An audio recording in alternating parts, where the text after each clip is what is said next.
గంజాయి నిర్మూలన, రోడ్డు భద్రతపై ప్రజలు తగిన అవగాహన కలిగి ఉండాలని తెలంగాణ డీజీపీ సివి ఆనంద్ అన్నారు.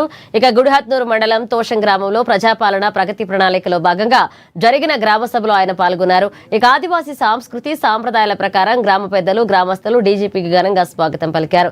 అనంతరం కొమరం భీం విగ్రహానికి పూలమాలలు వేసి నివాళులర్పించారు. ఆదివాసీల సమస్యలను డీజీపీ అడిగి తెలుసుకున్నారు.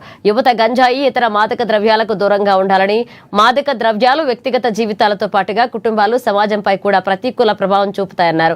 యువత విద్య, క్రీడలు, ఉపాధి అవకాశాలపై దృష్టి సారించి ఉన్నత లక్ష్యాలను సాధించాలన్నారు.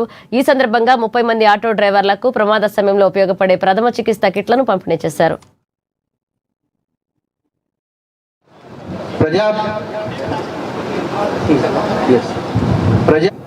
యాక్సిడెంట్స్ ఏవైతే జరుగుతున్నాయో దాన్ని నివారించడానికి అనేక చర్యలు ఏవైతే తీసుకుంటే బాగుంటుందని వాళ్ళకి తెలియజేశారు.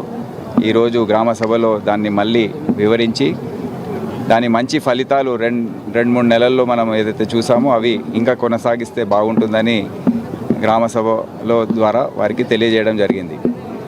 ముఖ్యంగా ఇక్కడ హైవే శాతం ఎక్కువ ఉంది. ఆదిలాబాద్ చుట్టుపక్కల ప్రాంతాల్లో హైవేస్, రోడ్స్ చాలా బాగా ఉన్నాయి, వేగంగా వెళ్తుంటాయి వాహనాలు.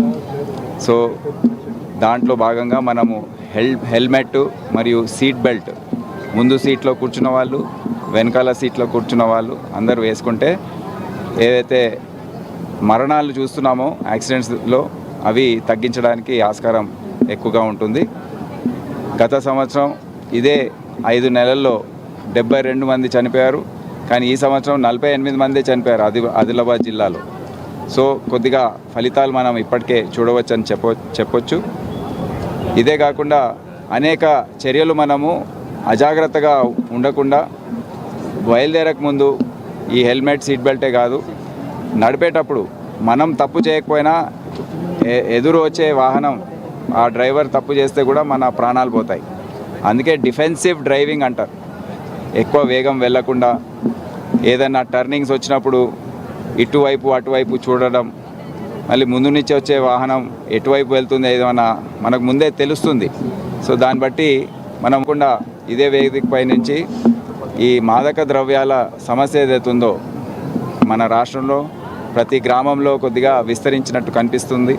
మన యువత ఏదైతే ఉందో, రేపు వచ్చే భవిష్యత్తు ఏదైతే ఉందో వారు దీని ప్రభావంలో పడుతున్నట్టు అనిపిస్తుంది. అందుకే దీని గురించి రాష్ట్ర ప్రభుత్వం చాలా సీరియస్గా ఉంది. ఎట్టి పరిస్థితుల్లో మనము మన యువతను కాపాడుకోవాలి అనే ఒక ఉద్దేశంతో గ్రామస్తులందరూ ఏకమై, ఎవరైతే యువకులు ఈ విధంగా డ్రగ్స్, గాంజా కానివ్వండి, ఇతర మాదక ద్రవ్యాలు ఏవైతే ఉన్నాయో అది సేవించడము ఎక్కడైనా కనిపిస్తే వాళ్ళు పోలీస్ డిపార్ట్మెంట్ వారికి చేయాలని వారిని అందరినీ కోరడం జరిగింది.